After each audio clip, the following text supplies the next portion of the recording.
And for those who are newly joining, I'm just to introduce myself, Orit Kalman, and I'm a facilitator with SAC State Consensus and Collaboration Programs, part of the facilitation team supporting the forum for the next 3 days.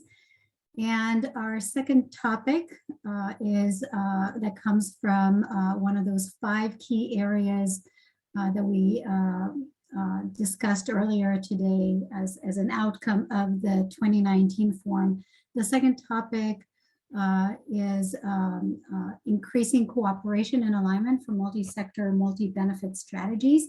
And we have 4 great presentations today, really thinking about the role of collaboration in providing for progress and resilience, shared risk, and multi-benefits. So really looking forward to our presentation today. And I'd like to introduce to you our moderator, who's Matt Zidar. And Matt has been engaged in water and groundwater resources planning, management, and engineering for over 30 years, and is currently the water resources manager for San Joaquin County. He understands structural and non-structural strategies and the importance in integrating land use and water supply plans, projects, and policy, and has worked to resolve issues at the agricultural-urban interface. He has a broad range of expertise, which he has applied to work in California Central Coast, Sacramento and San Joaquin Valleys and Delta, in Southern California desert environments. And so thanks, Matt, for joining us, and looking forward to your session today. Good to see everybody, and thank you for joining us today. Let's go to the next one, and we'll introduce everybody. In full disclosure, the only thing that I still have about that picture is the tie. I think I've aged a little bit since that one, but it was the only headshot I had. I'm really excited with the panel we have. Mayor Patricia Locke Dawson from the city of Riverside, who I will introduce in a moment. Mr. Tim Quinn, who many of us know from his long and illustrious career in the water industry. Gary Bardini, who is currently at Saveka, but had a good long history, and where I got to know him at DWR and his multiple roles over there. And Julie Rentner, the president of the River Partners, who's doing a lot of interesting work and joining floodplains, original floodplains, and multi-benefit projects that support habitat and recharge and flood plain management and flood control operations. So today I'm going to start and introduce Mayor Dawson, who near and dear to my heart has a master's degree in forestry and watershed management. Mine is watershed management and hydrology, so I really appreciate that one. She's a Riverside, California native, small business owner, elected the 18th mayor of Riverside in November 2020, having previously served in a lot of different levels of government and the school board. And her work, she's been instrumental in passing legislation to secure lots of dough for a lot of good projects for regional conservation, habitat, and infrastructure. So without further ado, let me turn it over to you, Mayor, and you can take it from here, and thank you. Thanks, Matt. I'm going to go ahead and share my screen with everybody, but I got to get it set up here to do so. That was a much better bio than we gave you. So thank you for doing it that way. It's much more interesting to talk about lots of dough. Okay, are you seeing my slideshow, or are you just seeing my, probably not. There we go. How's that? Yeah, perfect. Okay, so today I was asked to talk to you about a project that while I launched it in my previous life as a consultant, working for a regional partnership on the Santa Ana River, it's now blossomed and stayed with me in my role as mayor, which is very exciting when you get to see something come to fruition and then also blossom in multiple roles. I'm sure many of you on this call can relate to that. But the Santa Ana River, I'm just going to go over a few things, but I was asked to talk to you today about this project that I led on the River Trail, because it really illustrates that not all government efforts are broken, that actually government can work. And when they work well and work together, wonderful things happen.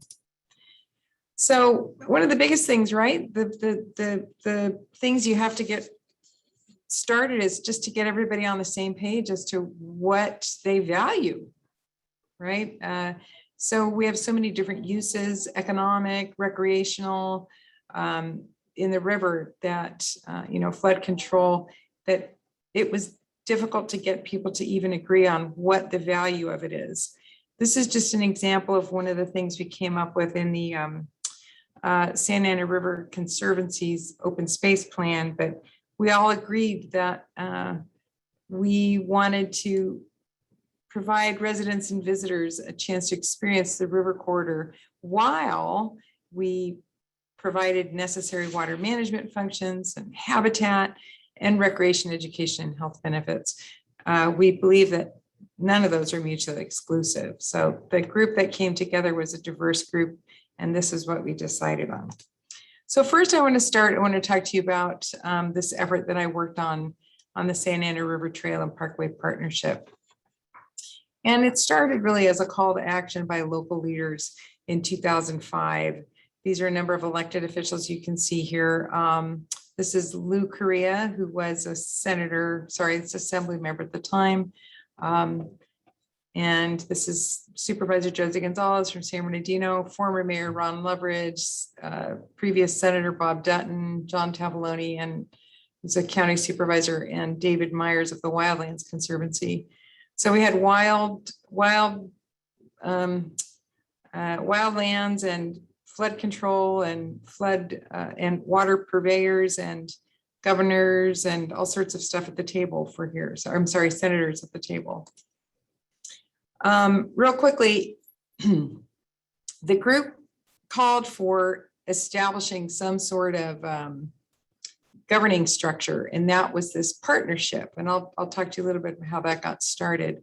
And that was established in 2006. One of the first things we did was go about getting funding. We worked together to get an item on the ballot that provided $45 million for our effort. We also knew we needed a nonprofit to help us achieve the kinds of things that the government could not do. So we worked with and established something called the Santa Ana River Trust. And then in 2014, we were successful in getting a state agency program established under the Coastal Conservancy called the Santa Ana River Conservancy. This is the group that I worked with. We established a two-tiered structure. This isn't groundbreaking by any means, but it really laid the groundwork for the ability to work together. We had a policy advisory group of elected officials and also a technical advisory group, the implementers or the managers. The reason, though, that this is so astounding was because when I came walking into this role, there was a real lack of trust in the watershed between agencies and organizations working. That's because in 2003, there was state legislation introduced by then Assembly member Lou Correa, and it failed. And it failed badly. And it just broke a lot of the relationships in the river because the groundwork wasn't done to include everybody's voices. It wasn't a very inclusive attempt at legislation. So that's what I walked into. So it was my job to get everybody back together and working together. So what we did was form this regional partnership, and it was 14 cities, 3 counties, Wildlands Conservancy, and the Santa Ana Watershed Project Authority. This group worked very well together. They were very unified, which allowed them to influence and at the state and federal levels, they were able to advocate and achieve funding from different types of funding sources. And as I mentioned, it was a public-private partnership. However, what's really remarkable about that is that it was locally led and locally controlled by the agencies on the ground. So that was one thing that the 2003 legislation left out, was the ability for locals to control their own destiny along the river. What was missing was a state agency, though, to coordinate all those local efforts and to channel funding and get additional funding. And also I mentioned the nonprofit organization that we ultimately did get going. So fast forward to 2014, Senator Correa, now Senator, former Assembly member, authored the bill, the same bill. And because of the work we had established through the partnership and the MOU, he was able to get that bill through with bipartisan support and virtually no opposition. And it really didn't come easy, as I mentioned, based on suspicions from that 2003 experience. But our partnership brought people to the table to talk and give input. And we worked with Senator Correa to ensure those voices were heard. We worked with the legislators, water agencies, the Building Industry Association, flood control agencies, transportation, among others. And then we ended up getting the bill passed. The program is now administered by the Coastal Conservancy. It's providing funding and assistance for projects along the river. And as I mentioned, if you leave with one thing today, it's locally controlled and it's maintained through a local advisory group. That's very important. So now I just want to talk to you a little bit about the partners along the river that the various organizations have brought together. We've got nonprofit partners in the river. We've got Rivers and Lands Conservancy. I already mentioned the Santa Ana River Trust. Groups like Inland Empire Waterkeeper, Coast Keeper. Private interests like Patagonia, Bank of America. Everybody loves a success story, right? And they want to get on board when they see good things happening. So we really worked to establish relationships with the private sector as well. We used those assets to develop collateral and programs. So for example, that effort grew into establishing an annual bike ride along the river, that grew into a festival. And we had thousands of people on the river. This is a shot from several years ago. People coming together for a fair and also to ride bikes with their families. And it was a good way to introduce people to the river and also educate them. Just another shot from the bike ride. And I'll just point out that the man there with the megaphone is the former mayor of the city of Riverside, Rusty Bailey. So he was also involved in this. We were able to establish monthly cleanups. We worked with a group through the Chamber of Commerce here. And that allowed us to bring together a diversified group of volunteers. Just the outreach was made so much easier for us by the level of partnerships that we established. There's just some more of the collateral that we were able to produce and put out there so people knew what we were up to. Real briefly, I just want to talk a little bit about the plans that we have going into the future. And the biggest one that I think is important to mention here is Santa Ana River Parkway and Open Space Plan. And this was the first real job or project of the Santa Ana River Conservancy state agency, was to develop a huge watershed-wide plan. And it wouldn't have been possible without the groups that we had assembled to help them build this plan. We had multiple public meetings and input. We had technical advisory committee input. And the upshot of that was that we assembled a list of projects in each of the 3 counties, and they were divided into 3 areas: water, habitat, and then the third is recreation, education, and access.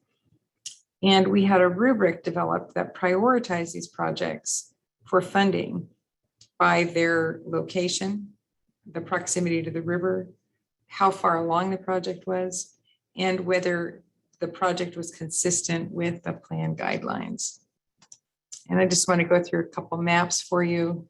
This one is, oh, sorry, that was the, let me go back to that one. This one is the, which is this one? Here.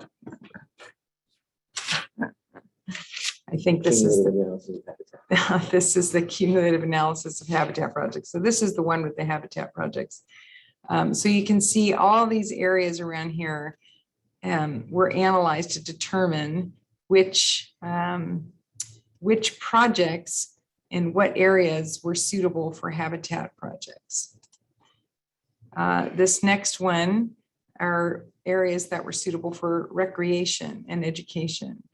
And if you look over to this, the legend over here, you can see that areas that were dark were very good. So this areas in Riverside over here tended to be lend themselves well for recreation and access projects. And what's neat, I think I mentioned to you that this was a project I worked on prior to being mayor. And now we've received funding to conduct a program in that area from these maps for 10 different sites along the river. We've gotten $2 million to do planning for recreation and access along the river. And the last one is water. This is water quality as well as water quantity and groundwater. So these were areas that were shown to be ideal for funding from the state. Overall, we identified 155 projects, and the price tag for all of those is $600 million. Now, I will say that it is a dynamic list that changes all the time, and projects move up or down the ladder as to their suitability for funding and as funding comes in. So we are well on our way now to getting these projects funded. So just to kind of recap a little bit about the successes of this group. We were successful in getting $45 million in funding. We've actually had another 20 million since the slide was made. We've been voted multiple times the best bikeway and the OC Register Readers poll. We now have almost 20 continuous miles done from Waterman Avenue to Norco, which connected Riverside and San Bernardino counties for the first time in history. We identified gaps along the trail. We wrote plans to complete them, and we've received a number of different commendations. So as I started, I will end. How did we do this and how was it successful?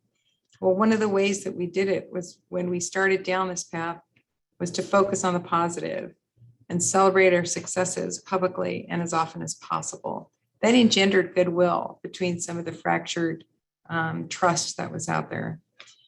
We identified a series of early wins that made the group feel part of a winning team, and we also were able to attract others.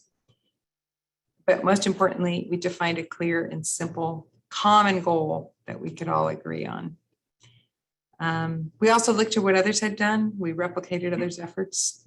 No reason to reinvent the wheel. And we involved the community as much as possible to share in our successes. We also made it easy for our jurisdictions to participate. They really had no commitment other than to show up and talk and use their existing authority. We didn't have to create a JPA or anything. The partnership was very powerful and leading to all these other things. So I will leave you with this thought because I think of it often as I work along the Santa Ana River with new challenges every day.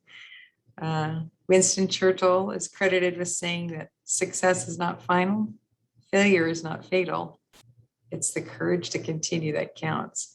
And that sums up, I think, most of the work that all of us do on a daily basis. So with that, I will turn it back over to. Thank you, Mayor. We're gonna, since we know that you have to depart early in your busy schedule there, but I wanted to leave the audience a little bit of time to see if there was anybody that had a question for Mayor Dawson before she has to cut out, because she won't be at the end when we were able to ask all the panelists. We're going to go through all the other presentations and take questions and answer at the end, but because of her schedule, we want to allow her or our audience the opportunity to ask any questions you might have. I think you have a couple in the chat. Would you like me just to answer them as they come up? Sure. So I see there's one from Abdul Khan that asked if we aligned with the One Water, One Watershed initiative. Yes, we do actually. And what's funny was, many of you may know, Celeste Cantu was the head of SAPA at one time. She was a member of our group, and she modeled the OWOW after our group and their structure. So that's how they were set up. But and now I sit on a number of SAPA committees, and the OWOW, one of their pillars, as well as the executive committee. So yes, what goes around comes around. That's a wonderful question. Thank you. Let's see, Orit. Oh, you're welcome. What's the question? And we're looking for hand raises out there too. Let's see. I'm not. I'm trying to track the on calls here too, or the call-ins, and I don't see any. Anybody want to just unmute and ask a call? Ask a question, excuse me. Excellent. Well, we're going to be staying right on track with our timing. And Mayor Dawson, thank you so much. Oh, you're quite welcome, Matt. Appreciate it greatly. Yes, and I'm happy to follow up with if anybody has any questions that they need to ask that they can't right now. Our office is here, so you know where to find us. Perfect. All right, thank you. Take care now. Moving right along, we'll introduce Mr. Tim Quinn. He's got a 40-year career in our water industry. He came out of UCLA with a PhD in economics, and then he spent 22 years working for the Metropolitan Water District, all the way up to the general manager position, prior to becoming the executive director at Aqua, and engage that professional association and help really bring a lot of people in the state together. He's moved over to become a visiting fellow at Stanford University Water in the West program, where he is doing the San Joaquin Valley Water Collaborative Action Program, which he's going to explain here today.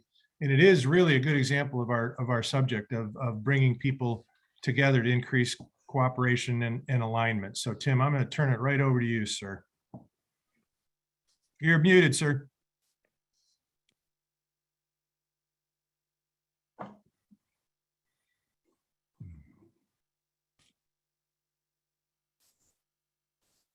Let's see. Thank you. Now can you hear me?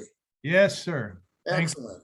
I'm a retired guy still working with this fancy stuff that didn't exist when I started my career back in the 1970s. I want to start by thanking Mayor Dawson for excellent presentation. I know I happen to live in the Sacramento area, and one of the assets in this part of the state that I enjoy the most is the American River Parkway. It's nice to know there's another one of comparable dimensions down in Southern California. And I'm going to start my remarks just by pointing out that accomplishment that the mayor was talking about could not have happened through an adversarial process. And it required cooperation on a pretty big scale. And I really like the increasing cooperation and alignment title for this subject, because it takes you right to an issue that I am deeply engaged in as a retired water buffalo, and that is governance. How do you structure decision-making processes to get good policy out of them? And I'm going to talk today about. I'm still affiliated with Stanford, but the hat I'm going to wear today is the executive officer of something you've probably not heard about yet: the San Joaquin Valley Water Collaborative Action Program. This got started for me in. Why is it? Hey, Tommy, help. It's Tim. So you just click your screen a couple of times on there for me. I am. There you go. There it is. Yes, sir. Started with this paper that I wrote. I retired from Aqua at the end of 2018, and within a week, I didn't have to worry about idle hands. Within a week, I had gone to the Stanford University campus as a William C. Landreth Visiting Fellow in the Water in the West program. And I asked my good friend, Buzz Thompson, who's a law professor at Stanford, well, what does a fellow do? And he said, well, Tim, pretty much anything you want.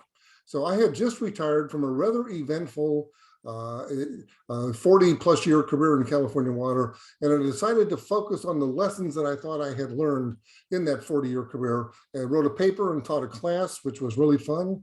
And at the 100,000 foot level, what I learned as I looked back on my career was that how we make decisions, that is, decisions that make about governance, are at least as important, I think more important, than the resulting policy decisions themselves.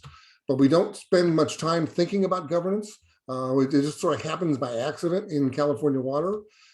When I got to thinking about it at Stanford, I realized as I look back on the successes of my career, every last one of the major successes that I was proud of was the result of a collaborative process, although typically we backed into it instead of thinking about collaboration up front.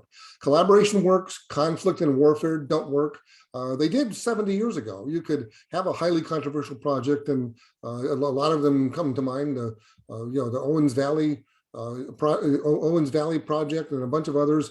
A determined proponent of the project could overcome the opposition, but in today's world, when we need collaboration, that just won't work anymore. And so I think collaboration is particularly relevant for California water policy today. And I'm going to talk about an example of it, some examples of it, but it definitely applies, I think, to having a successful flood project. At the 100,000 foot level, this is one of the themes of the paper I just mentioned, which comes from the political science literature, that is water policy, and actually all natural resource policy, it proceeds in eras. The first era is the development era. That's Governor Pat Brown in the early 1960s, having a lot of fun detonating a dynamite charge to start the construction of Oroville Dam. In the development era, your sole focus is on infrastructure development for cheap water for a growing economy. There's a lot of collateral damage, especially for the environment in the development era. And because of that, we've entered into a second era, the regulatory era, where regulatory agencies tried to fix some of the wrongs that had been done in the development era. Schlager and Bloomquist, in a book entitled Embracing Watershed Politics, recommended reading for all of you. They argue that it's logical to evolve into a collaborative era after those first two eras, and I couldn't agree with them more. I think that's where California is at now, needing to evolve into a collaborative era of water policy.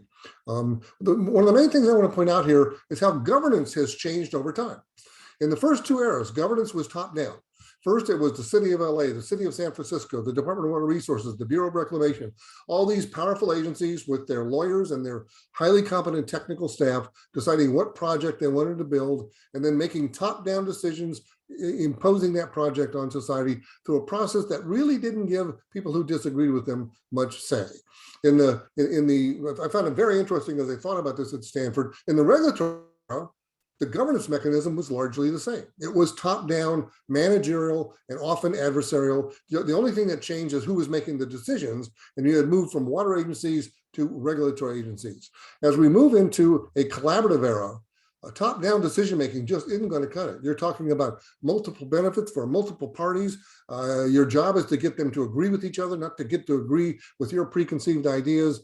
This collaboration requires an entirely different form of working together instead of fighting each other. And we're frankly used to decades of fighting each other. And our challenge right now is how do we work together to accomplish things instead of fighting each other.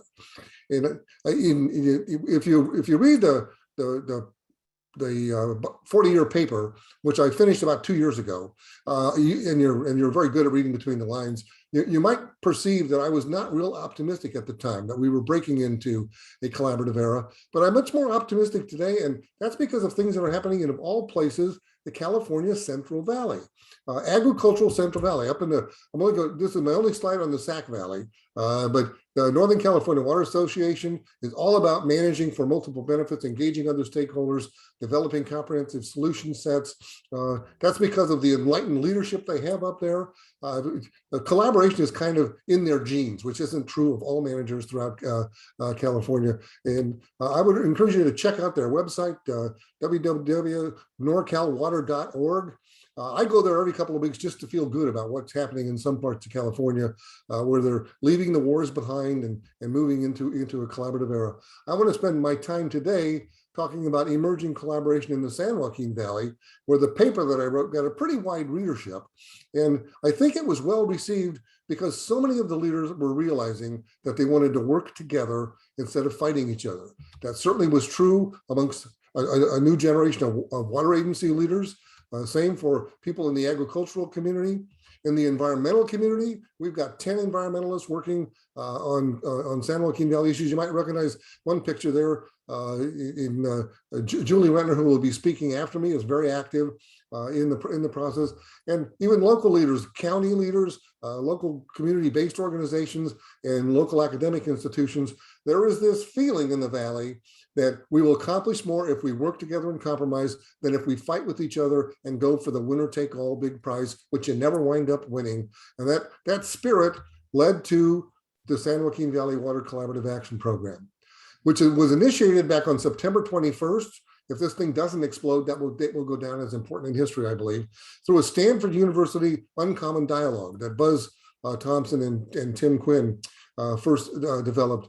The dialogue was co-chaired by Buzz, and that's Ashley Swearingen, which many of you, a thought leader, former mayor of Fresno, and currently the CEO of the Central Valley Community Foundation. These two are the co-chairs of the effort, and we couldn't have done a better job of selecting the right kind of co-chairs.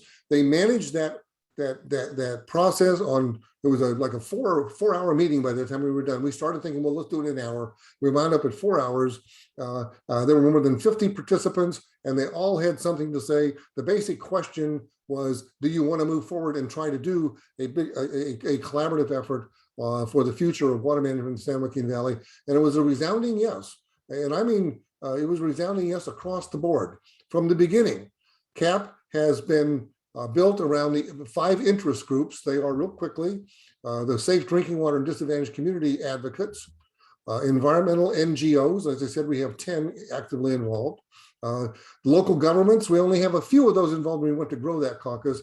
The farmers and the ag industry, that is actually our largest caucus. We have 20 mostly family farmers and in some cases industry representatives that are engaged in this process, and then water agencies from throughout the San Joaquin Valley. Of course, the challenge is, how do you get all these disparate interest groups who have been fighting with each other for decades, how do you get them to produce good policy and good results that will work for all of them?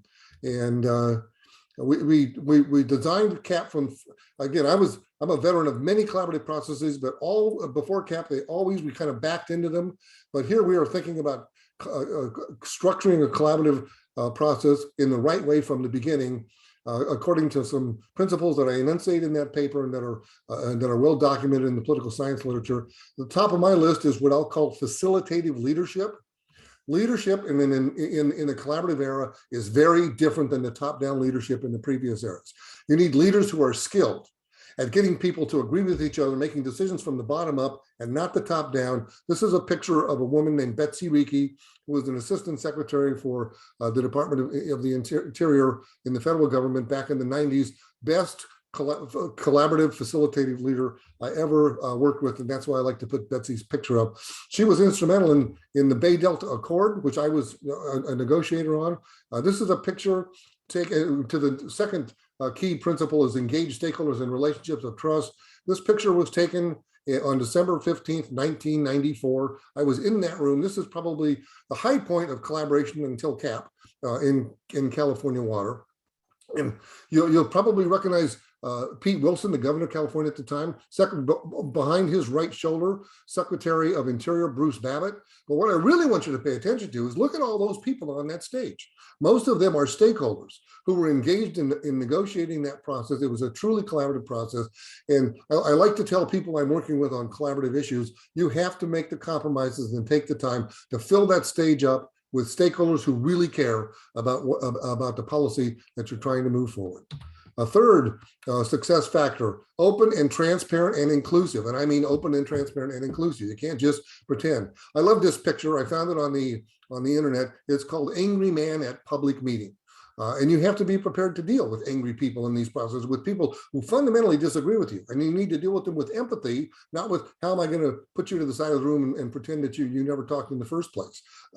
Again, a fundamental difference from previous governance models. Fourth This is done almost always in a big tent. The big tents are bigger than the big powerful players like them to be because they think smaller tents they'll have more control. They're wrong. Well, they may have more control, but they won't get their project done. Think about the Delta for a little bit. The CAP is definitely a big tent exercise. And another thing I learned over the course of my career is if you want to solve a problem, frequently you have to grow that problem. You can't solve the groundwater problem alone. You can't solve the safe drinking water problem alone. You can't solve the environmental habitat problem alone. You need to knit them together in a comprehensive package that gives you a broad-based coalition that wants everything to be successful. That's how you get things done in the first century in California water, at least as far as I'm concerned.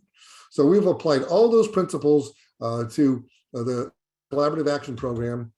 Let me talk a little bit about how it's structured.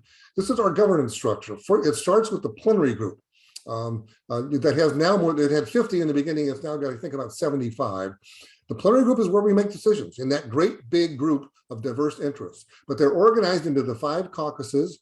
They are chaired by very capable leaders in Buzz and Ashley. And we eventually will take final decisions to that group and ask them to get as close to unanimity as they can. They're supported by a much smaller group. Julie Rentner is one of the members of our planning group. There's a little more than 20 members on the planning group. These are people that will devote more time to shaping ideas that then can move up to the plenary group for final decisions. And then last I'll mention, we have a steering group that has 9 members. Its main job is making sure everything that goes to the plenary group is, pardon the use of this phrase, fair and balanced, so that all 5 caucuses feel like their issues are part of the mix. That's the governance structure. More important, perhaps, is how people have agreed to make decisions. And this decision-making mechanism was approved by the plenary group at their June meeting earlier this year. First, the goal is to get as close to unanimous consent as possible, with room for individual dissent. When you have 70 individuals and 70 organizations, you're probably not going to get a 70-0 vote.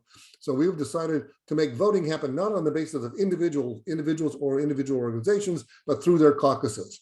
So they debate what's going on in their caucuses, and the caucus then has 4 options for whether they want something to move forward. They can indicate that they actively support it, but they want a public qualification to be out there for one reason or another. Frankly, we don't hope that that's used very often, but it's there if it's needed. There can be non-opposition, which on a really big decision, not good enough, but on some smaller decisions maybe, or outright opposition. And if any, the consensus is defined as no caucuses in category 4, and you have to have at least some caucuses in categories 1 and 2 so that they're actively supporting. And what I'm going to talk to you in a little bit about, the phase 1 action plan, we're asking that everybody, all 5 caucuses, be in either option 1 or option 2. That decision-making process has had some notable successes. They approved the interim governance mechanism I just showed you, a vision statement. They've selected a facilitation team. And most importantly, they're now looking at a CAP problem statement and solution stat that will head the San Joaquin Valley in the direction of a sustainable water resources future. Just a few words about each of those successes. Here is the vision statement that was developed by CAP. I'm not going to read it to you. It's a little bit long, although I would encourage you to find it and read it.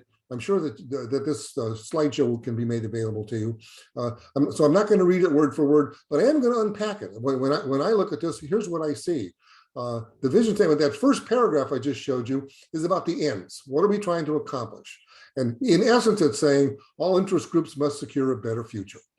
Getting better together, that old worn out phrase, but if you want a big successful collaboration, you better believe it in your heart. Or as I like to put it, no one gets to throw other interest groups under the bus to solve their problems. And let's face it, the San Joaquin Valley actors have been trying to throw each other under the bus for about 30 years at least. The second paragraph is about means. And the means don't go to what do we need to build, they go to building relationships of trust. That trust leads to creative collaboration. One of the reasons I get so excited about being involved in collaboration is that it's inherently so creative, so innovative. And an adversarial process simply isn't that. And we've been living that big time the last few months within CAP. And the other thing that's noted is you create a broad partnership of a broad coalition of diverse partners. That's the best political foundation you can have to go in the political arena and try and get your ideas implemented. A little word on the process, because everything we do in CAP goes according to this process. The initial draft was done by 4 volunteers. At the time, there was 4 caucuses. And that went from the volunteers to the planning group, and the planning group debated it for an hour and changed it, but they liked what was at its heart. They made it better, and then they sent it on to the plenary group where they debated it for about an hour, and they liked what at the heart of it, and they approved it. And we had unanimous support. We didn't have any dissenting votes at each stage, and that's how CAP tries to get its business done. Let me move on to the facilitators just for a minute. Don't try anything this complicated or this big of a tent without having world-class facilitators. And we do. These 2 guys, we did a nationwide search for facilitators, and the ones that we chose were a team from Washington State, Jim Waldo, whom at least some of you may have worked with in the past. He's done a lot of work in California, and his partner, Jim Kramer. I think we're making a lot of progress, and I give these 2 guys a lot of credit for helping us move forward. Now I want to move on to finish the rest of my time. I want to take talking about CAP has a single focus now. It's always good idea. It's a good idea to get a big process focused on something everybody agrees needs to be done. That is our phase 1 action plan. We are asking the planning group and the plenary group this month in November to approve the framework that we're proposing, and then we will ask them to approve a document that describes that framework in considerable detail sometime early next year. But the document has 2 elements. A common problem statement. It's always a good idea to agree on the problems you want to solve before you try and talk about what the solution set looks like to solve those problems. And I've underlined the word common here because this is something that has to be agreed to by all of the caucuses together. It can't just be one caucus's view of their problems and their solutions. You have to get everyone to agree to both the problem statement and the solution set. We're very close to something that I believe will transform the valley from unsustainable to sustainable water resources management, and that is no small chore. Let me talk a little bit about what's in the problem statement and the solution sets. The common problem statement, we had, after months of going back and forth, we have 5, I think, fairly common sense problems that the group wanted to focus on. The first is the demand supply gap in the valley. It is, to put it mildly, daunting. It's about 3 million plus acre feet when you add up all the demands, and closing that is going to require, it's so big, it's going to require a comprehensive approach. Nobody's favorite tool or silver bullet is going to deal with a 3 million acre foot annual problem. Second, tens of thousands of valley residents don't have safe drinking water or access to safe drinking water. That's simply unacceptable to everybody that's involved in CAP. Third, because of economic development, you've lost 95% of the functional ecosystem habitat. The San Joaquin Valley used to be a flourishing place for wildlife and other things, and it's not now. And what's left is disconnected and not really functional, and that's one of the problems that we're facing. Fourth problem is inadequate physical and natural infrastructure. The best example of inadequate infrastructure are all of the major conveyance facilities in the valley that have sunk because of subsidence, and they've lost, in some cases, up to 60% or more of their conveying capacity. Tough when you're trying to get water in wet periods in the groundwater basin. Then from a natural infrastructure perspective, CAP spends at least as much time thinking about natural infrastructure as it does man-made infrastructure, although there's a lot of man-made stuff in natural infrastructure these days. But what we did over the course of the 20th century, primarily through flood management, was we disconnected water from the land. We built these levee channels to get flood water out of the system so it wouldn't economic activity, and in doing so we did a lot of damage to the environment that we need to be thinking about today. And then the last problem is inconsistent state, federal, and local policies. A big issue here is local governments in the San Joaquin Valley have been very heavily burdened with unfunded mandates as we change the direction of water policy, and they would like to have the staff, the resources, the capacity to be because they're going to be a huge part of the solution once we identify it and start to move forward. So these are 5 problems. The important thing about them is not that I list them here because they're pretty common sense, as I said, but what's important is that all the caucuses agreed with the legitimacy of the problems faced by the other caucuses. That's a valley first, and they all want to work through a comprehensive program that solves all of these problems together, not separately. That is also a valley first. Let me move on. The five problems became 5 desired outcomes, which mirror the problems. And the desired outcomes is we want to eliminate the demand supply gap for all uses. We want safe drinking water for all valley residents under all conditions expeditiously. Timing is hugely important here. We want significant changes in land use in the valley so we can accomplish those other 3 things. And we've got a group that's looking at that from a coordinated perspective. And then lastly, we want consistent local, state, and federal funding and policies so that we can move forward on the CAP agenda. Those, I think Jenny Marr from DWR was the one who said you need to turn your problems into desired outcomes. It was a brilliant suggestion. We did that, and those desired outcomes became 5 work groups, and I'm not going to read all these through. Each work group is assigned the job of coming up with a detailed plan for how we accomplish the associated desired outcome. Each work group has numerous volunteers. They all have at least one from each of the 5 caucuses. With one exception, each of the work groups are co-chaired by people from different caucuses. All of this is structured to maximize interaction across previous silo barriers so that we're working together, not in our silos. And I'm going to run through you just one slide apiece, excuse me, on what these work groups are coming up with. I think we're about done negotiating, and we're getting ready to figure out how to present this to our decision-making process and get approved. By the way, the things I'm about to mention have not been approved yet, but they have been suggested by very broad cross-caucus groups as to how we solve the Valley's problems and structure solution sets. Let me start with eliminating the demand supply gap. And fully closing the gap of 3 million or so a year is recognized as a prerequisite for sustainability. Now think about this for a minute. Our agricultural interests, I'm not saying this is true for the whole valley, but we've got a lot of them sitting at this table, and they all are saying we want to eliminate long-term overdraft, period. You don't eliminate short-term overdraft because sometimes you want to pump when it gets dry, but you want that basin in balance.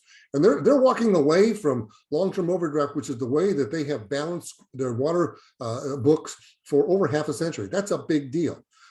They're agreeing that they want to do that through a process that places an equal emphasis on both reducing demand and capturing new water supplies, also a big deal. The reducing demand primarily through voluntary compensated land repurposing from agricultural irrigation to high value uses that are less consumptive of water.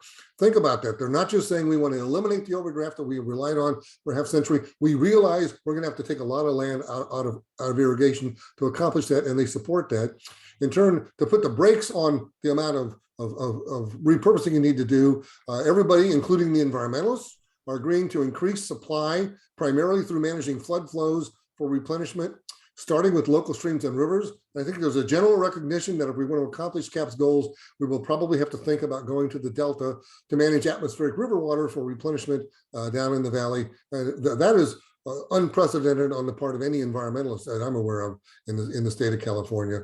And to create accountability, the demand supply group has agreed to a timeline where there will be decisions made in September 2022 and again in September 2023 as we gradually move to more definitive strategies for how we close the demand supply gap.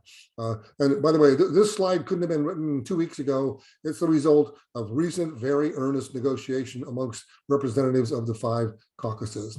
Moving on to safe, reliable, and affordable water. This one wasn't as contentious as the water supply discussions were because everybody agrees on the overall strategy. There's unanimous agreement amongst CAP participants on universal access to safe, reliable, and affordable drinking water. And this work group came up with 45 specific recommendations to accomplish that goal. Timing is everything. Nobody's arguing we shouldn't get drinking water to people that's healthy. It should be affordable and reliable. The key focus is how do we get this done fast? or at least faster. Under current approaches, it's estimated it could take up to 40 years before everybody in the valley has safe, reliable, and affordable drinking water. We want that to happen in 10 to 15 years and have developed a series of recommendations we think will accomplish that. And I will keep pressing for all I'm worth that if we can do it in less than 10 years, that should be our goal as we move forward into CAP phase 2. On the investing in floodplain and ecosystem restoration, I think you'll find Julie's presentation really interesting. Here again, with the safe drinking water, a lot of your problems are institutional. Our institutions were not set up to make quick decisions. I'm getting there, Matt, where the habitat potential is the greatest. Because we know where the habitat is. We need the natural resources agencies to not be so overburdened with enforcement that they don't have enough resources for restoration. So we want institutional change to accomplish that, build off the successes of the 2022 state budget, which had $50 million for repurposing land and 8 recommendations to do that. And altogether, we are talking about a CAP program for environmental relationship that now totals 218,000 acres. And I wouldn't be surprised to see it grow a little bit. Envisioning land uses, all of the same stuff, reinforcing what the other 3 groups are doing. We have a group that's looking at how do you coordinate those land uses across the valley? Where does CAP go from here? This month, we're taking what I just presented you to the planning and plenary groups for their action. They hopefully will approve it, and everyone in active support or active support with qualifications. In December, and from December to January, early January, we're going to send out our phase 1 document and accept comments on it, and then ask for agencies to indicate publicly that they support it. Starting in March, we will launch CAP phase 2, which is to develop a detailed implementation plan. And hopefully we'll be done with CAP phase 2 in September 2023. I want to leave you with this image. I'm not going to go through the wording on the slide. If you've ever done this, and I've done a lot of big picture collaborations, it will seem like a long road, and you know it's going to have bumps on it. Well, CAP has taken a bold first step down that road. And I think the people that are doing CAP are showing a lot of courage, because what happens to you when you collaborate, when you get that silo and you compromise with people from other silos, you're almost always making compromises that will be criticized within the silo you came from. I did it for 30 years, and I can show you the bruises, but we're working with a group of people that have the courage to do that, and we need to continue to have the courage to stay on track with collaboration so that the wheels don't fall off this collaborative wagon. And with that, I'll wait for questions when it's time. Tim, your optimism and enthusiasm helps me with my ongoing battle against cynicism, and I appreciate it so much. Betsy Riku, whose picture I showed you, often would accuse me of being optimistic beyond reason. And that's how I like to be. That's my motto too, Tim. And I just the one, we've had the short age, the Stone Age, the Bronze Age, the Iron Age, the Industrial Age. My cynical friend says that we are now in the short age. Sorry, I couldn't resist. Moving right along, I want to introduce Mr. Gary Bardini, Director of Planning for Sacramento County Flood Control Agency. Again, I mentioned he had 35 years of service with the state of California, providing strategic planning and policy development, both in flood and the IRWM side of things. And he is now SAFCA's strategic project level planning, coordinating those strategic project level planning initiatives. So Gary, I'm going to turn it right over to you, sir, and let you run with the ball. Okay, well, thank you, Matt. I am in the process of hopefully sharing the screen here. So I'm going to have to be really kind of keeping this together and cutting you off about 3:45, and you're one of the only people I know that can talk faster than me and Tim. That's good. Hey, Gary, I gave you remote control. Do you see it popped up on your screen there? Yeah, and I still can't. I double click on it. It's circling.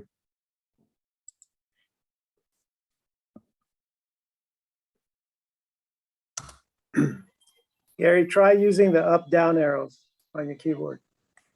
Okay.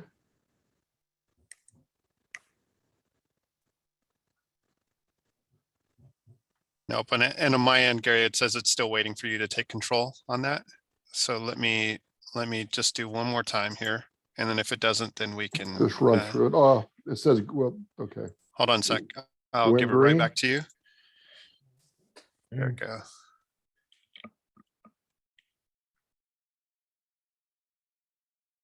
And should be popped up for you to take control.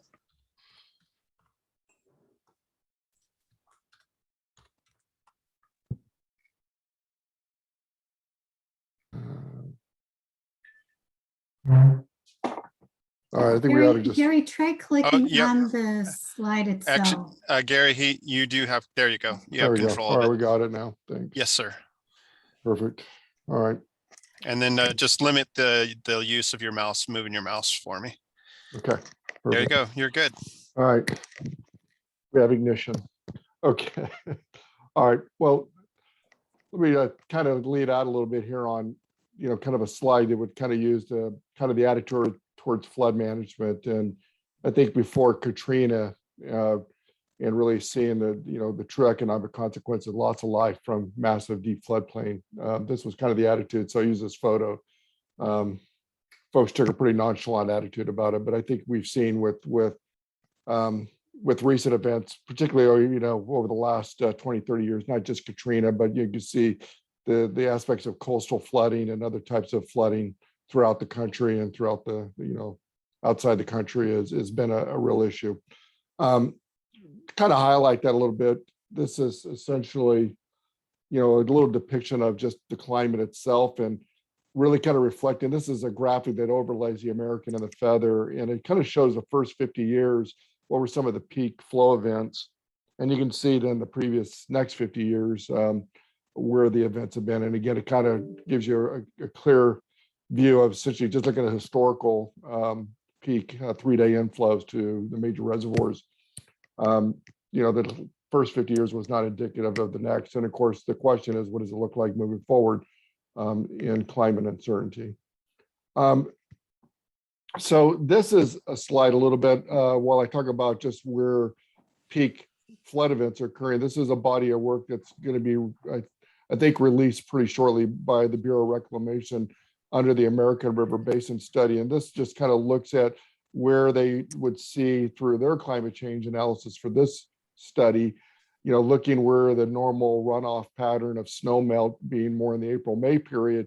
And then as time goes on, showing more and more that your rainfall is coming right in the flood operation season. And so your water's coming not in snowpack later, but direct runoff. And so this is a trend that I think a lot of the global climate modeling analysis is showing. And this is kind of the climate adaptation resiliency that we've all been trying to get to. So we already have current resource challenges, a number that Tim identified that are being addressed in Sound King. This trend just exacerbates the current challenges when you look at it from a future planning perspective. So bringing that to Sacramento, and this is just a little comparison. Sacramento is one of the least flood, has the least amount of flood protection of most major river cities in the country. And right now we've been embarking with the Corps of Engineers in the state on a very significant flood improvement program really over the last 20 years, and we're still in the middle of it. So we think over the next 5 years, we'll be somewhere completing some of the stuff I have identified in the yellow bar, which would essentially move the city maybe up to 300 years level of flood protection. By comparison, that's still a very low level of flood protection. And so SAFECA has been embarking on broader initiatives, looking at another of efforts on the upstream reservoirs, using forecast informed and leveraging that further, and looking at further system improvements of the Yolo bypass, Fremont Weir, and some of the other efforts on conveyance. So with all of those, we would hope to then achieve what I think is needed for climate resiliency, for the risk of the city. So I use this graphic I got from one of my floodplain management colleagues, but a lot of people go, what does 200 mean or 100 year? So this is a kind of a comparison. For a 30-year mortgage, you'd have a 26% chance of being flooded. In 500 year, which sounds like a very high, you're still within a 30-year mortgage would have a 6% chance of being flooded. So just kind of give us a real those risks again with climate. What does 500 mean? with the way the climate is changing, you may be only having 300. So this is, a moving target, but nevertheless gives you an idea of just what does it really mean for a large city. A little bit about the capital improvement efforts that SAFE has been embarked with the Corps of Engineers and with the state is we've completed a number of projects, but we're actively working on improvements around Natomas. We're making improvements. These are core authorizations in this graphic.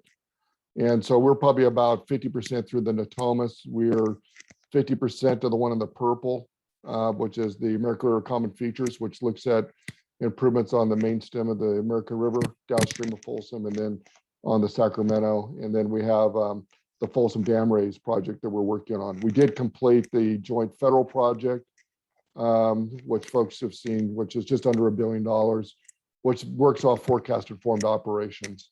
And then it basically pre-released out of the reservoir.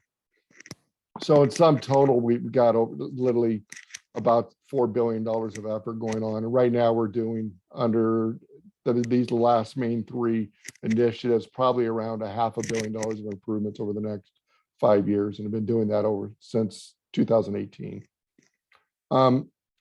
So kind of moving to getting to 500 years. So that's just a little indoctrination of the region. So to reach to higher level of flood protection, what we're looking to try to do to expand is taking a more system-wide approach for the next increment, and that is looking at modifications of upstream facilities, similar to the joint federal project where we expanded conveyance release capacity out of the dam. So through the spillway or through its intakes. Then you're linked up with forecasts, which are looking out 5 or 7 days. You can then do pre-release strategies out of the reservoir and create more space. We think with the next evolution of forecast informed reservoir operations, you can improve the operations by looking at conditional storage with the flood control manual, similar to what's been advocated by Mendocino and some other initiatives to look at conditional storage operations. And then kind of look at the challenges of that climate change and resiliency, better linking that operation to support regional groundwater banking opportunities that might be available. And so SAFE has been coordinating with a number of folks to say, if you guys have the facilities and et cetera, then we would try to facilitate those operations. So these are the key elements of what we call the flood MAR or FERO MAR in the Sacramento, where we linked the forecast operations and improvements to then better regional management and operations. So the graphic here is a bit of just kind of a representation of some of the mechanics of carrying through that analysis, which is then looking at different changes and conditions of climate and regulation and the ongoing research on how well you can do forecasts in climate, through the, atmospheric river and all the other initiatives being done by folks. And then pulling those models in an operational system and then evaluating different management alternatives, and then move that into some modification of how you would work off of the water control manual. And I'll kind of go over that a little bit more with the recent efforts of the first update we did for the joint federal project. And then eventually start looking to how do you better manage that for flood risk objectives, and then can you improve other benefits, societal benefits, economics and environmental. So these are just some of the efforts that need to be guided through. So kind of the progression of this a little bit. So in a lot of ways, we've done forecast informed reservoir operations in the water control manual update for doing the joint federal project that I discussed earlier. And this effort required a lot of partnering with a multitude of agencies in here. But at the end of the day, we ended up with a 5-day forecast strategy in the water control manual. The water control manual was completed and finalized in 2019. And it's the first where it takes forecasts and actually codifies it into an operation within the water control manual. Now, currently, SAFE is working now with the Corps and the state on raising Folsom Dam by 3.5 feet, making some additional improvements to the gates. But also we have other improvements downstream, improving the capacity from 115,000 to 160,000 on the American River. With the additional release capability, channel capacity, and with some improvements in storage, we would look to update the water control manual again based on these improvements. The third step, though, is then looking at some of the modifications of the principal upstream reservoirs with some improved outlet structures. And that's where we've been working with Placer County Water Agency in the Sacramento Municipal Utility District on their facilities. And this is Hell Hole, French Meadows, and Union Valley. So we've been progressing some preliminary feasibility, just reconnaissance on what it would take to make those improvements. We think by linking those operations into the coordinated operations, we would further improve flood control. And I'll kind of go over that in a moment. And then lastly, can we look at then better regional coordination from the flood management operations to the regional water management in the region? And how do we promote better use of that in coordination? And that's another thing. Now, the principal reason why we want to do this is not that we want to get multiple benefits, but this really increases the public financing opportunity for projects. And so we're moving away from single purpose flood and then moving into more multi-benefit projects. Kind of this is a visual of some of those elements I'm talking about. So again, looking at many of the upstream modifications, the ones I've just described, a lot of the aspects of the condition and improvements in operations around Folsom, and then where are the banking opportunities downstream. And some of the efforts has been, we're working in the South County area, which right now doesn't have the quite active management that the North area does with the Regional Water Authority. So kind of framing this a little bit and going back to the American River or the American River Basin study, the Bureau of Reclamation, along with a multitude of agencies involved in the region, have put up a number of climate adaptation strategies to the challenges I described earlier. And one of them put forward as an adaptation is how to improve, the FERO operations and the raised dam and the groundwater banking opportunities, and how can we improve operations. So these are, I would say, very kind of high level, objectives looked at, from, the vulnerabilities to the benefits to the Bureau, and then areas of interest. So there were a number of things done in the basin study. And this thing really hinged on a number of the elements I described, and provides at least a first kind of qualitative and some limited quantitative analysis of the benefits of doing this. And it's really from here is the beginning of, I think, a very long effort to try to bring this together in some of the same processes that are needed that Tim went over. So I want to talk about the benefits strictly in the flood context. So in the flood context, the benefits here, and I'm looking at my time, so we're going to go quickly, is we think we can move from these multiple upstream efforts up to 500. Now, the part that everybody's very interested in is how do you, if you improve flood and do conditional storage, how do you move flood and manage aquifer recharge? So I took a lot of the things out of the research themes that was developed by the California Department of Water Resources in 2019. They had 13 major items. And of course, all of these efforts, we're doing some aspect of coordinating or trying to progress those efforts and themes. So it goes all the way from the hydrology and moves its way from res operations, a lot of stuff around the managed aquifer recharged areas, and then really moving towards the engagements needed with the people, the economic analysis, and all the other stuff that are needed to really move an effort forward. So with that, SAFE has looked at some concepts on the managed aquifer recharge. We have looked at some concepts out the Folsom South. It could be also some of the southern areas could be fed off the Freeport facility, but nevertheless, where are the opportunities? The issues on the Sacramento County and the South County area is the better recharge areas are mainly in the north where a lot of urbanization is, and it's harder to recharge down in the southern areas. So there's a number of efforts just to see what's the viability of even placing water in. So these are some initial concepts that are still being worked out. A lot of this is being done in partnership with Okeechobee Water District, Okeechobee Hartnell. A little bit about banking in general. This has been an ongoing effort that RWA and many of the agencies in the region have been expanding on. Right now, most of that effort has been in what they call the North American Subbasin, and a number of in lieu groundwater programs have been developed there. And that's the linkages continues to be, and that's one of the many adaptation strategies that have been identified also in the basin study. But it's really here, and then it's how do you expand in the regional banking in its management and facilitations and expand it over time. So we talk about the in lieu recharge, a FERO-MAR, and then just direct ag in lieu down the road. These are some of the things that are going to take time institutionally to do and being worked out. So I've got just two last slides moving from this basin study. When the basin study, we hope to be released in the next few months, then we'll be able to progress like the next study, which needs to be the viability assessment taking the forecast informed, and then the use of conditional storage. Some of it was done in Mendocino, and really try to further out than what most folks always ask about how to do these projects. How do you handle the water rights, the conveyance methods, the operations, environmental assessment, institutional management, and benefits from it? Those are the next steps that are really needed in here. And it'll probably take multiple studies and a special study, I think, to get through the entire process. But nevertheless, we hope to embark on trying to put the pieces together and start answering these questions in the next step. One last thing, this is a slide that I copied from Tim. I didn't do it, but I wanted to really hit this issue of local, state, and federal policies and legal constraints coming right out of the themes. And I'll talk about here. To really navigate these, you really got to go through a significant effort of working with lots of entities. And you really got to build where you want what I call all boats rises among the parties. But at the end of the day, many of the themes that we have to deal with in those interactions with agencies and partnerships is about identifying potential funding sources and budgets. And I can give you examples of what we've done to date, using Prop 1, Prop 5084 funds for some of these small pilots we've been doing. Let them know what we normally do for the core efforts.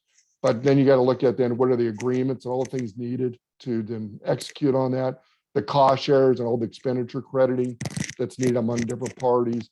You got to have the benefit accounting and long-term management structure in place to try to do that. And then all the regional guidance and implementation. A lot of those huge efforts that Tim's talking about, you have to have a fair amount of that to basically move these kind of efforts forward and get the alignment needed. Right now, the water forum is starting the 2.0 process, which is a good example of caucuses that Tim went over. Anyway, we will need those. This effort would be one that would dovetail into some effort of that nature to progress it. So these are just some of the parts we're trying to embark on and kind of feeding on the themes here. With that, I'd be happy to take any questions.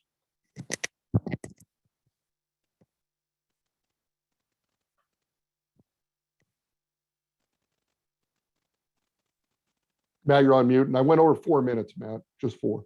Yeah, it's getting cumulative though. So we're going to hold questions to the end. I want to give Julie Rentner time. She is the president of River Partners, nonprofit organization dedicated to creating wildlife habitat for benefits of the people and the environment. That group has pioneered large-scale river restoration using agricultural techniques and identifying many multi-benefit projects.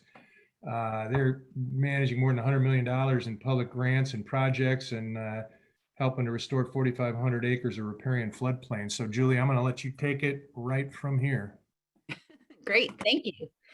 And let me just start by saying what a pleasure it is to be here with you all. I thought I was in the company of giants with just the folks on this panel. And then I look at this list of participants who are here in the room and holy cow, what an amazing group. So humbled for your participation and your perspectives all, and looking forward to the discussion.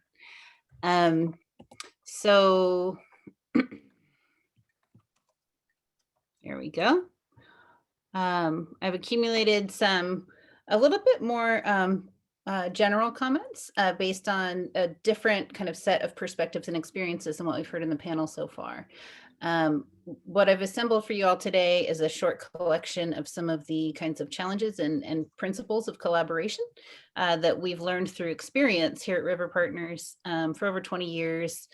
This organization, which was founded with partners in the name simply because we understood from the beginning that you don't get big things done without a big tent, as Tim Quinn would describe it. Our organization is kind of dedicated to developing productive partnerships so that we can see really big changes on the landscape. And through now 23 years of work, River Partners has restored 18,000 acres of floodplains, largely in the Central Valley. And what I mean by that is both restored hydrologic connectivity and habitat values and qualities, whether that's reforestation, grading, breaching of levees, all with the intention of creating wildlife habitat that serves multiple benefits. And we work in 17 different watersheds. So many of the kind of principles that folks have talked about so far in this panel around how to develop partnerships and keep momentum up and keep enthusiasm up ring true for us in various places across California where we're engaging and trying to help lift as much as we can. I have to mention this, which is kind of really important for all of us working in the water world today, is that California has been experiencing some climate crises, catastrophes, especially more and more frequently in recent years. From the massive fires that we've all been suffering through, really heavy rains, and the climate change forecasts, really painting a grim picture for what the state's going to be facing hydrologically into the future. This is the place, this is the California, that a lot of young people are growing up in today, and they will be, decision makers for the future. So the work that we do today as water managers, as river managers, as whatever it is, will color and shape the way these people decide to manage California into the future. And so the principle of inclusion, to us, is a really important one, not just for the various water sector representatives that might have a strong voice about a certain project or watershed or initiative, but also for these folks who'll be at the table for the coming decades.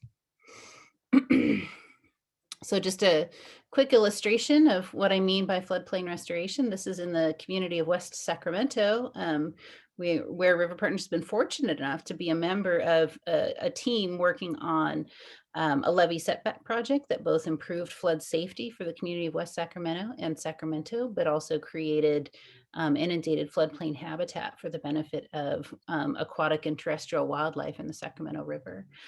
This kind of work requires years and years of complex engineering, detailed collaborative processes, lots and lots of entitlements and funding allocations, all to get to one simple moment where we plant trees in the ground, let them grow, breach a levee, let the water flow across the landscape. And we've been fortunate at River Partners to be able to participate in a lot of learning opportunities as a result of our work on projects like this one, where, what expertise we bring to the table in cultivating native vegetation or monitoring wildlife response to restoration is matched with some really genius folks who are tracking, well, what happens when extra water hits the landscape and spreads across a wider footprint than it used to? What happens to flood stage when water hits a more rough, shallow floodplain here? What happens to groundwater in local wells or water quality? All of those pieces together kind of represent the one water, one watershed ethos that the mayor talked about at the beginning of this panel that my friend Celeste loves to talk about. So I want to take you through just kind of a handful of the things that I think will ring true to everybody as we try to advance in collaborative water planning, the headaches that we run into, and then I'll follow these up, I promise, with really optimistic, positive framed principles for collaboration that I think will sound familiar, but perhaps through a slightly different lens than what we've heard so far in the panel. So we hear a lot about public investments that do not align, right? Either administratively, it's really challenging to do what Gary Bardini was just talking to us about putting together billions of dollars in state and federal programming to try to get something really big to happen. State and federal partnerships sometimes is impossible because of institutional barriers or the magnitude of investment that a watershed or a region needs is much larger than what's available. And so we heard the mayor talk about that earlier, about how to come together to try to raise the money to do what the region decides that it needs.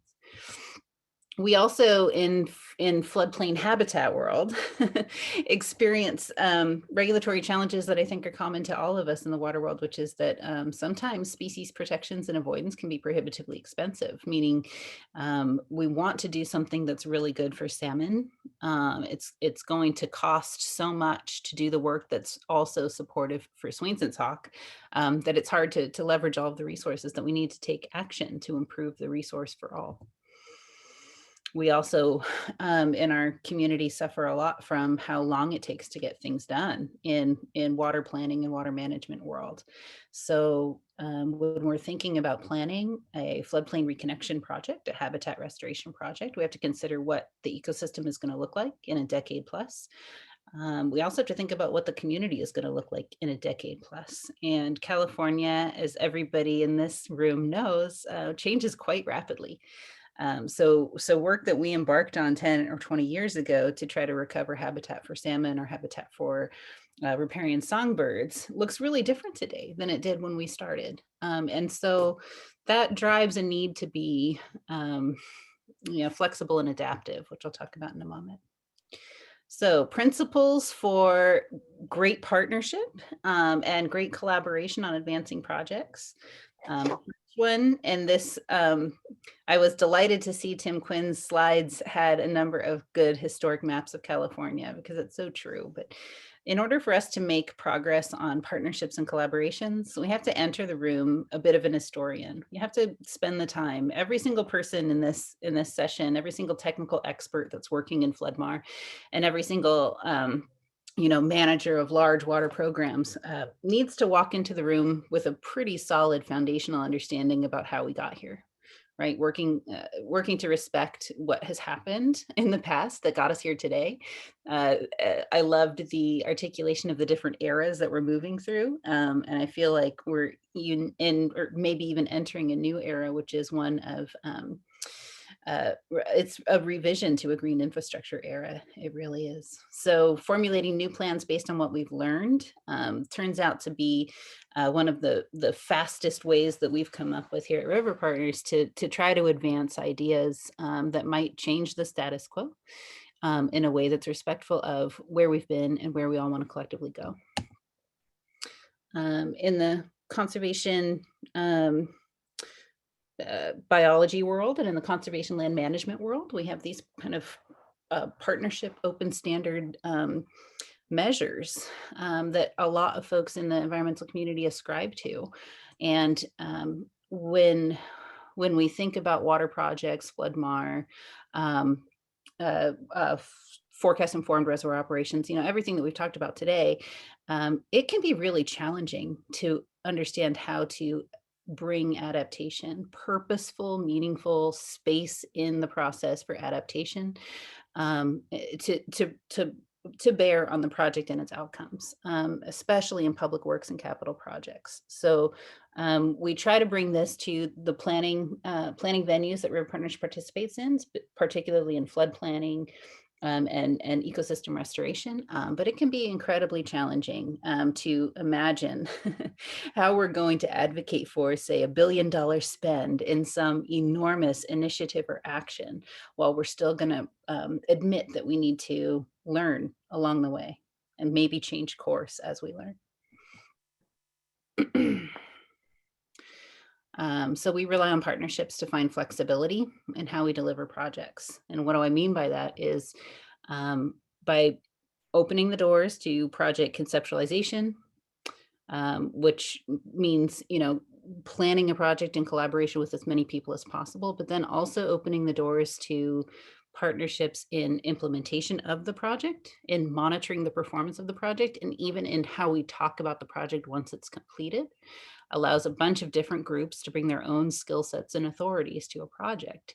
And what that does when you have a diversity of authorities and skill sets in the project is you can be flexible in how it is designed and how it is delivered. Getting back to that kind of cycle of adaptation, that the more diverse groups that we have talking about how the project is designed from the start, the more likely it is that we'll understand how the project can be adapted to changing conditions in the future. This is one of the lessons that we've only started really internalizing here at River Partners in the last couple of years. And it turns out to be so incredibly powerful. Maybe one of the most important lessons of partnership and collaboration that anyone can share, which is that communication about the work that we're doing and the outcomes of our work is actually strategic, and it's required. So what I mean by that is celebrating successes and sharing our lessons learned to build support, generational support, cross-sector support, support from even places you wouldn't expect. The sharing of positive stories can be really hard to do in media today. There's always some reason for a project to be sensational in order for it to get coverage. But truly, the outcomes of the work, even just that we've talked about in the panel here today, Gary's amazing work on the American River, Tim's amazing work with the CAP, or all of the Sapa and Santa Ana River work that's happened over the years are these tremendous examples, demonstrations of what we can do when we put our minds to work together instead of in conflict. And it can be really hard for Joe Public in a state of 40 million people. It can be really hard for the voters of California to even see, let alone support, some of the amazing investments that are needed to keep us a resilient state in light of the negative storytelling that can be out there. So we spend a lot of energy. We have spent a lot of energy just this past year at River Partners telling positive stories about outcomes of our work, and the payback has been tremendous.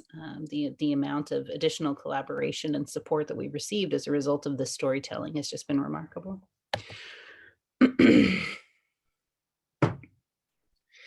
So I've been playing around with this idea, and how to talk about it publicly in forums like this. I hope this is helpful. But this is a graphic I stole from the Turlock Sub-Basin Groundwater Sustainability Plan, just kind of showing the high variability of what's beneath our feet. For a long time, the water world has thought in all kinds of depth and complexity about the water that's on the surface. And as it moves through all of those different surface uses that you see illustrated here, we're just starting to dip our toes into what about all that stuff that's happening beneath our feet. So for Floodmar to be successful, we have to take a cue from the other very successful water programs that have been out there, which is all of the different water sectors are just simply different tools in the same toolbox, and we're all trying to get to a similar outcome here: sustainable use of this limited resource that we have.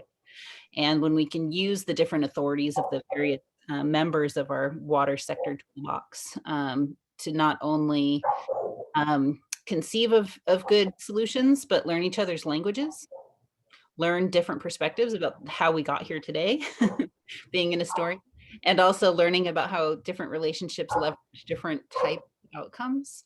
The CAP is a good example. And suddenly we can think about solutions that are more responsive to our needs of today, more responsive to the needs of tomorrow. So my last two slides are both about scale. So River Partners, what I didn't mention before is that our organization is dedicated to habitat restoration at scale. We very rarely look at a project if it doesn't exceed 100 acres in size. The reason for this is because scale matters when it comes to ecological process, especially when we're looking at the rivers below the terminal dams of the Central Valley and frankly, most of our coastal streams, giving space for the river to erode, deposit, overbank, soak in.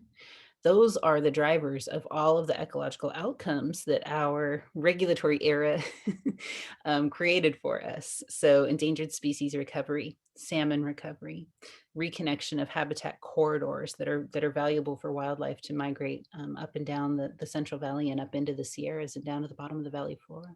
All of these require a scale that can be really challenging to deliver. So scale matters to River Partners, not only because of those outcomes, but also because of the cost factor.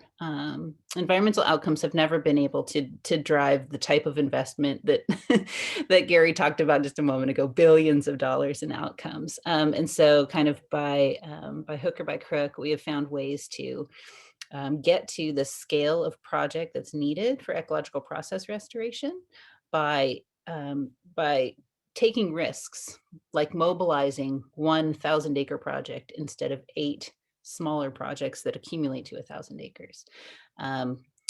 Mobilizing on a short timeline. So, taking the big gulp and saying, we're going to try as hard as we can to get this done in 2 years' time, in 3 years' time, because we don't have time to study it more. We don't have the time it's going to take to understand every nuance of the uncertainty before we take action. Species are going to go extinct.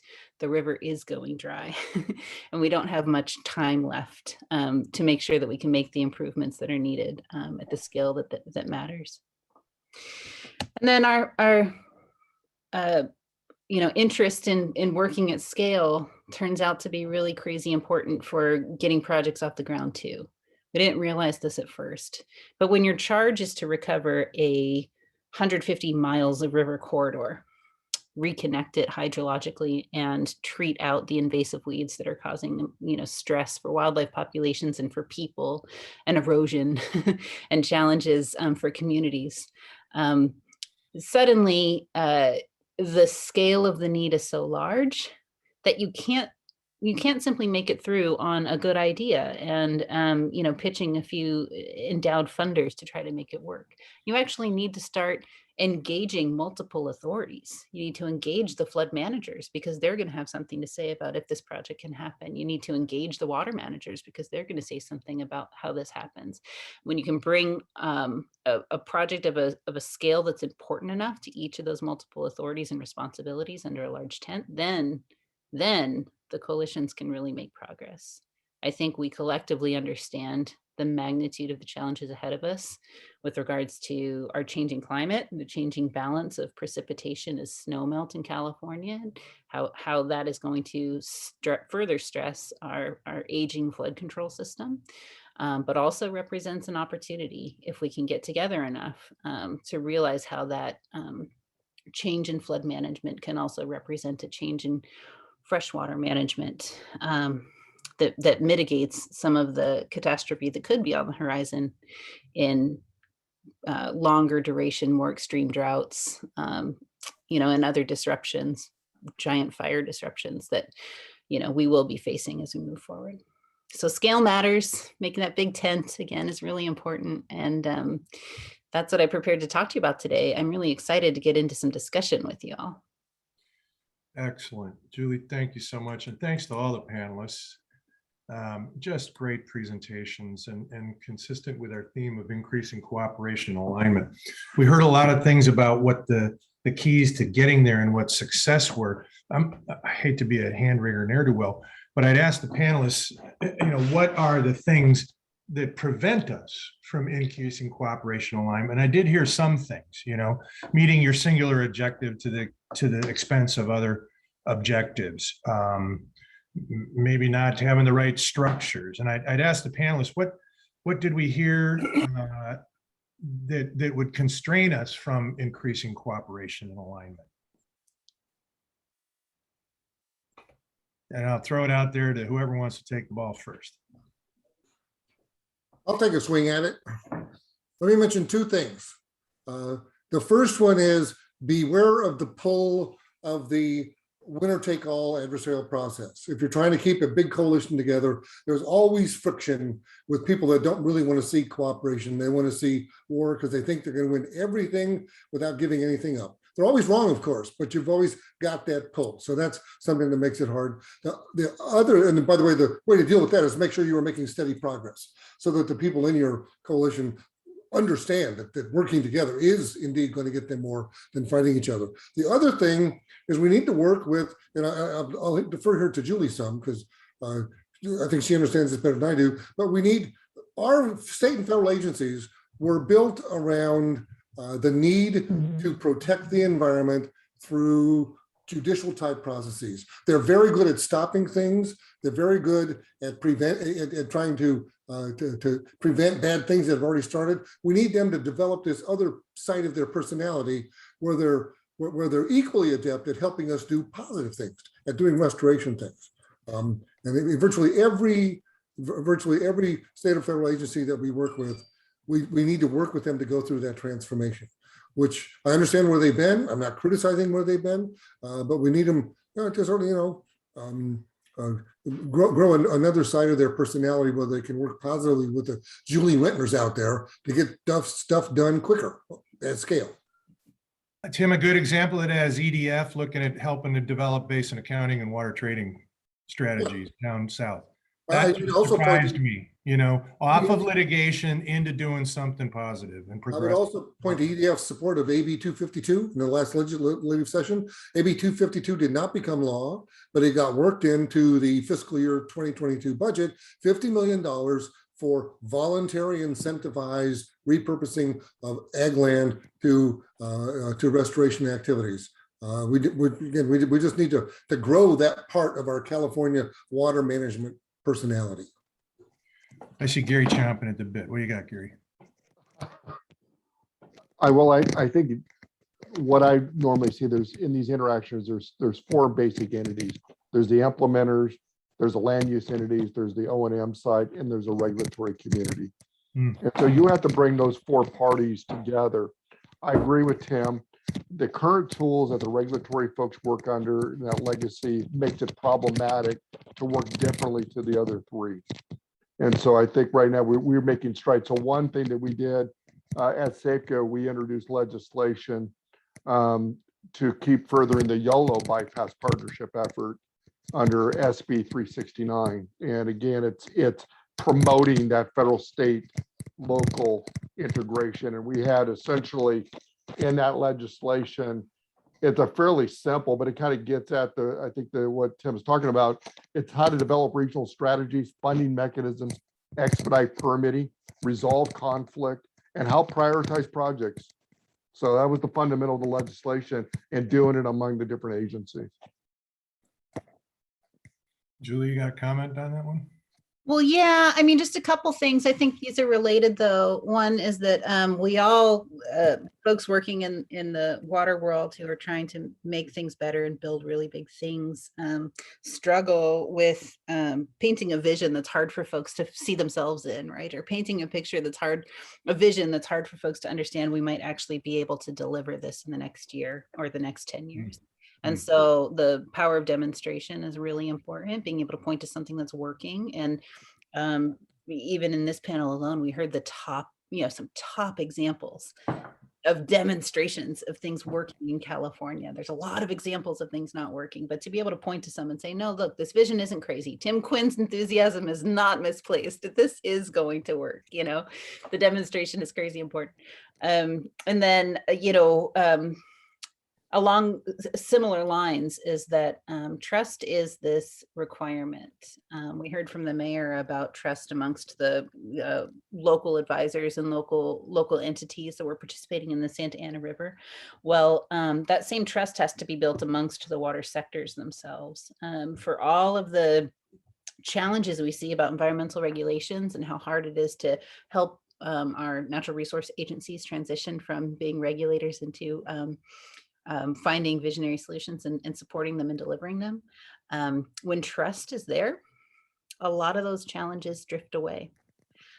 We've found a number of times that there are interesting ways that resource agencies can go ahead and work with one another and streamlined processes to get things done quickly when there is trust amongst staff and amongst leadership that the outcomes they're aiming at are in the interest of recovery of ecosystems or the interest of their agencies. So demonstrating that real change can happen and it's positive, and then using those demonstrations to build trust are really, really important. It's so easy for those to go sideways, both to imagine you're going to get something done that you just can't do, or breaking trust when something isn't delivered. They're going to want to go to the break rooms here in a moment, but I got another one. We look at all the bond funds that have been accumulated, expended, and now we've got blessings of some state bond largesse. Are we always able to achieve multi-benefit, multi-objective projects? Or do we really have to set some high priorities? Like I look at Sigma as one example of, my God, floating up, rising groundwater levels floats all boats, whether that's GDEs, disadvantaged communities, or agriculture or our cities. And it's a pretty key thing we need to do. How can we really meet all those objectives if we run into an era of limited resources? And then how do we prioritize? I'm letting somebody else go first. I'll take a run. So I think foundationally, getting projects to readiness is what's needed, and getting there, which means you have to have the enabling condition of the institutional engagements and management to get there. That's the funding limitation. The project money or the other stuff, if you can bring something to readiness, generally there's opportunities all the time that you described, but it's getting the readiness. But you got to put a lot of effort in getting there institutionally, the enabling condition, which I think a lot of the speakers here have gone over. That's foundational. Over. And we're extremely constrained at the local government level with that. With Prop 218, 26, Sigma gave us a little bit more tools, but still matching grants, 25%, 50% for most fed. And it is really, really hard. We're totally dependent on the grant monies and the voters of California. And it really does put us all in competition with each other. So I answered my first question is the competition amongst all of those and the tendency towards competition, given the resources and the way they're allocated and how we all have to fight and claw for grant monies is a big constraint to that. So I see it when within a basin with 16 GSAs and having to submit one application, you know. And yes, we can harness dynamic competition and make that work. But I see that as a problem, and having to set priorities. How do we expand the problem? We've definitely expanded the problem to include everything, and we keep hanging a lot of ornaments on the tree until it tips over or doesn't actually meet a specific viable high rate of return investment. And our kids are going to be paying for it. And I'm using a little bit of moderator liberty here because I didn't do a presentation, but a couple of editorial You're doing comments. one now, Matt, right? Yeah. Well, and I want to say who's the one that tells us where to go and what we're doing next in terms of those rooms we're going to go to, and let the audiences have their own breakouts there. Oh, I see a face. Hi, pop up. Matt. Yeah, this Great. is a great discussion. And I see that there are some questions in the chat and that you're all responding to them. But I'm wondering if you see any questions that you want to expand on. This had been really a great presentation, and I see a lot of questions throughout the chat. So I want to make sure that if there is something that you want to speak to, that we do that first. Are my panelists seeing any of those questions that they would want to jump on? I'm looking at one right now for Tim from Justin Fredrickson.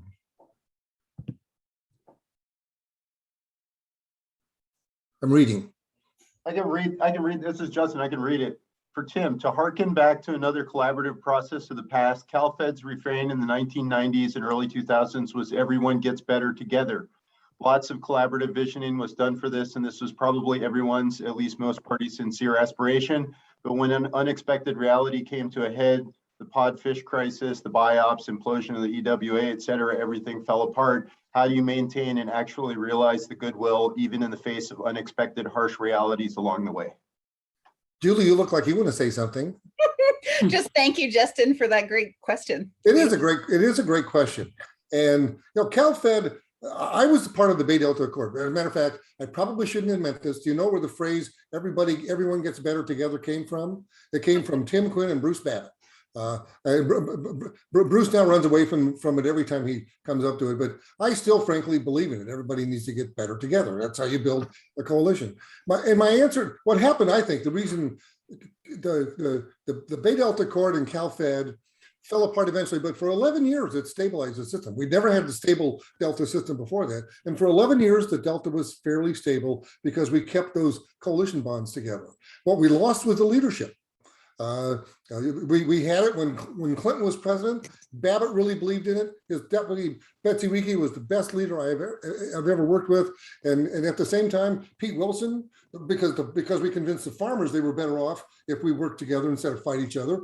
Wilson was there too, and then we lost Clinton to Bush, and we lost Wilson to Gray Davis, and neither of those heads of their respective governments cared that much about collaboration, and that opened the door for the warriors, to use a term I use in my paper. And the way to keep the warriors at bay is to keep that large coalition going.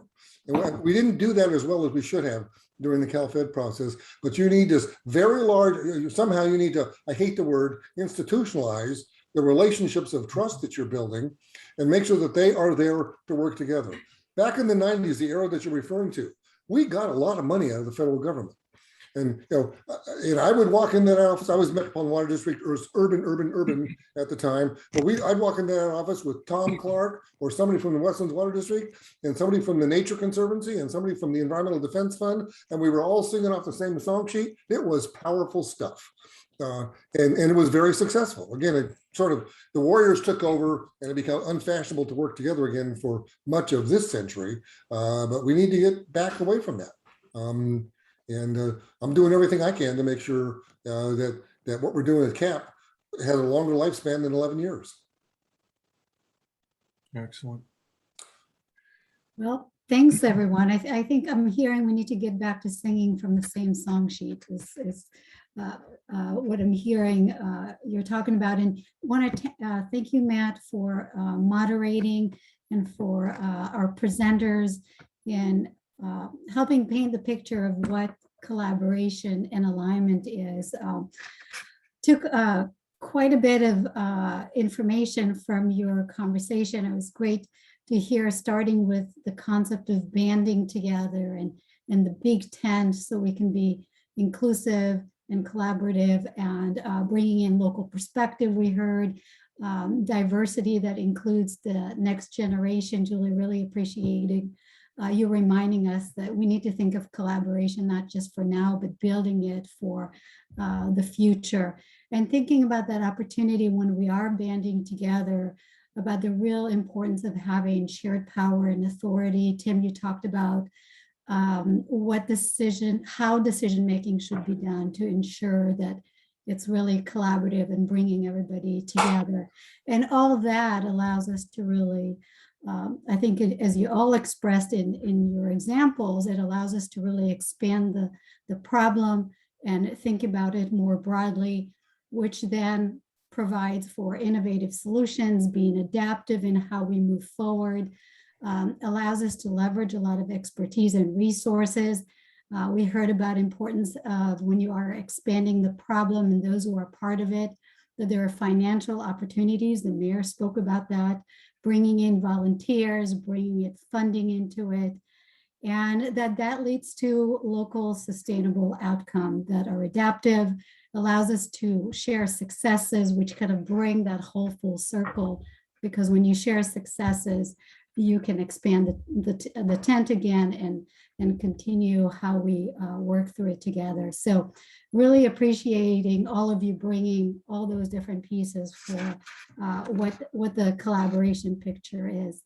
And so we have a quick exercise for everyone. If Tommy can bring back the QR code, we wanted to do a quick word cloud, asking everyone, as you think about all that we heard today, starting in the morning with the network conversation, hearing examples this afternoon.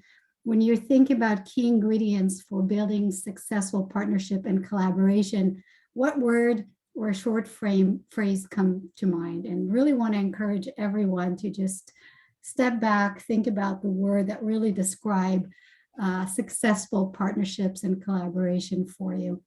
And Tommy, you might want to put that link in the chat, and would love for everyone to participate. And let's switch and see what our partnership and collaboration cloud looks like. Yep, it's in the chat. Would you like me to go ahead and do the breakout rooms? No, I'd like to see what people are responding in the word cloud. Okay, got it. Hold on a sec.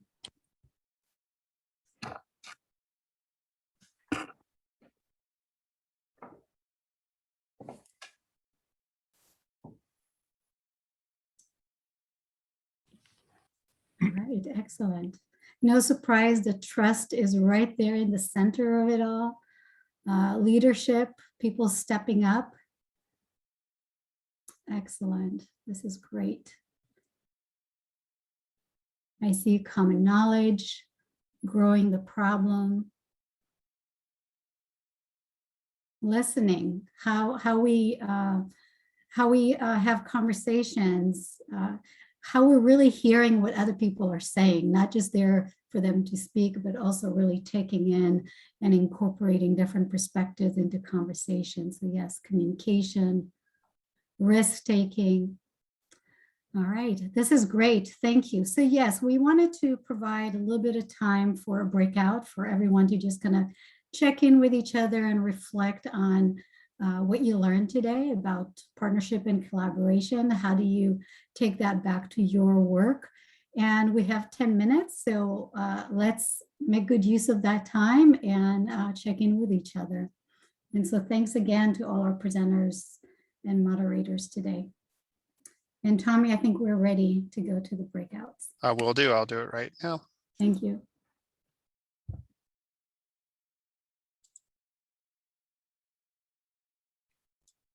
Cool tool.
All right, so Tommy, maybe you can look at that word cloud just one last time as we're ending our session. Thank you. It's just a nice way to end this part of today. And wanted to remind everyone, if you want to take a quick 15-minute break and come back with a snack and a drink for our happy hour, we have a great hour with UC Davis students who will be doing some lightning talks about their research work, and should be great fun and exciting to hear about what, as Julie was talking about, our next generation of problem solvers are thinking about. So thank you all for being with us to this point, and hope you are going to come back in 15 minutes. And tell me, are people staying in this space, or do they have to join another link? Just for Yeah, so Kara's in that room with the students right now. So they've done their pre-check. And so almost all the students are in there. And I know Helen will head over there. So it's a different Zoom link. And I put that in the chat, but also if you go back to the attendee hub and just click on that link on the homepage, that will take you there as well. But I threw it in chat, Kara confirmed everybody is there. They're waiting for Helen to join. So with that, everybody have a great day. I hope to see you in about 12 minutes now. Go stretch real quick, and hopefully see you in 12 minutes for the happy hour networking session. Great. And also come back tomorrow for the informal networking with Jenny at 9:30, right? 9:30. And we have a great agenda tomorrow and great speakers. So looking forward to continue the conversation. Thanks, everyone. Thank you. Thanks all.